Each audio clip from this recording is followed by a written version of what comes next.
Hey everybody, today's video is actually going to be on placing your opponents on hands. So a lot of people think that you need to actually put your opponents on specific hands. Now this is not the case. We call putting people on hands as ranging people.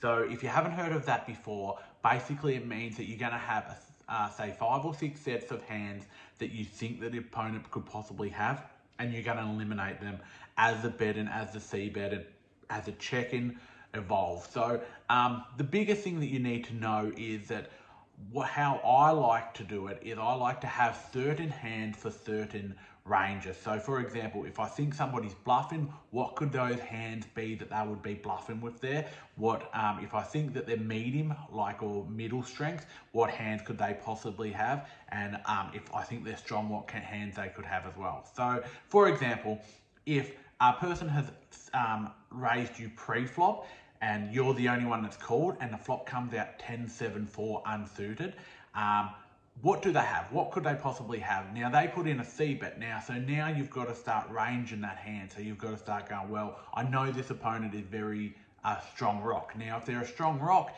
it means that they're more than likely to have, say, aces, kings, they potentially could have ace king, queens, jacks, potentially ace-10, but that's starting to get in the lower range for a rock.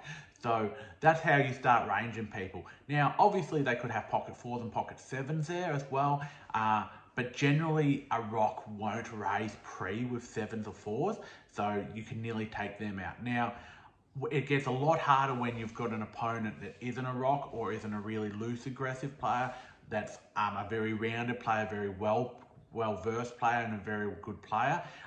Their ranging you might start with, say, 10 hands that you potentially can think what they could have in that situation.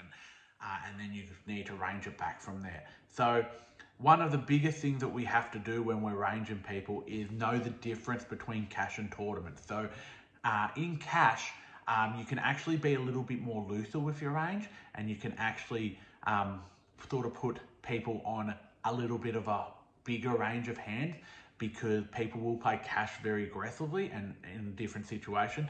But in tournaments, you have to be a little bit more conservative with your range. So you really need to get that hand range down to, say, 5 or 6 hands. And the beauty of cash is if you do get it wrong, you can just buy back in, where with tournaments, if you get it wrong, you're out. So it's really going to be a lesson for you to learn. But one of the biggest things that I will say about hand ranging is that you need to be paying attention on the table. I have done a video on this previously, but you need to. A lot of people I'm seeing these days are on their phones, they're talking to friends outside of poker. Like, when you're at the poker table, you need to concentrate, because that's when you can start in hands, especially in tournaments.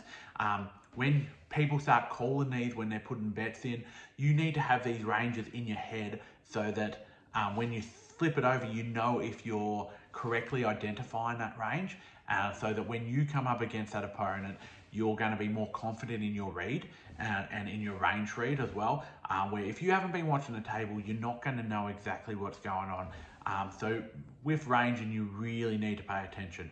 Now, one last thing that I will say about, obviously, with putting your opponents on your cards, everyone sees on World Series of, like, say, Daniel Negreanu going, you've got aces or you've got kings. In real life poker, that doesn't happen a lot. You can't be determined. Daniel Negreanu is an extremely good player, and the reason he can do that is because he's played millions of poker hands.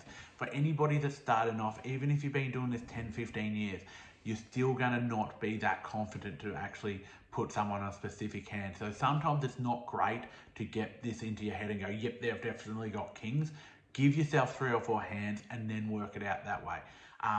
One way of doing that is when they, say, C-bet that flop of 10-7-4, if you think they've got ace-king or ace-queen on that aspect, if you put a raise in and they call you, you can basically take ace-king and ace-queen out unless they're a really loose player. If they're a rock, or if they're a medium player that plays aggressive sometimes or passive sometimes, they're not going to have ace-king there. So you can take that out of your hand.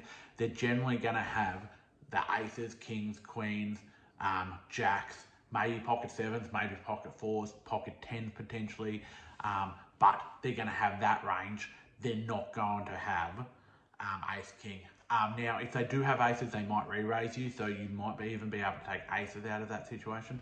But make sure that you don't get caught thinking that somebody has just one hand, okay? Other than that, just keep playing cards, flip them over, keep checking your opponents, whatever you do, just keep putting people on ranges, and your inner voice will start actually putting people on hand. So thank you again for everybody that's watched these videos.